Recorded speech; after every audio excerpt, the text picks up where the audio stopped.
A pastor that I love says this in regards to Romans 8. He says, "The key to everything from environmental reforms to seeing the end of the tragedy of war is not a people who believe in the spirit of adoption and believe in their theoretical sonship, but rather the key is a people who are so convinced that they are beloved, and as a result, they enter into a measure of union that manifests something far more significant than a doctrine of sonship, but actually releases the inheritance of likeness."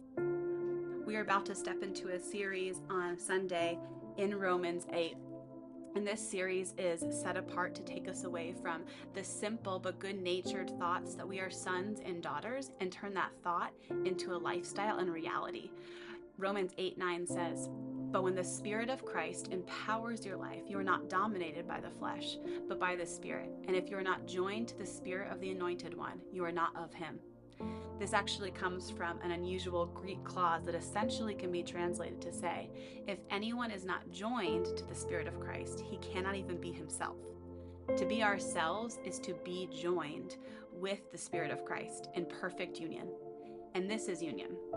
Us being found, experiencing wholeness in our Father, and therefore experiencing the outpouring and expression of union in our world.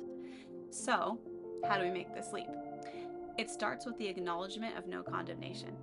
When we live in life union with Jesus, we live a life without the condemnation of sin.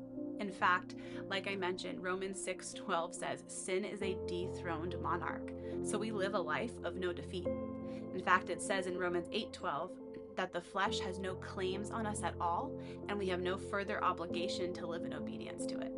To live this life of no defeat, we must live through the power of the Holy Spirit, pursuing spiritual realities and releasing ourselves.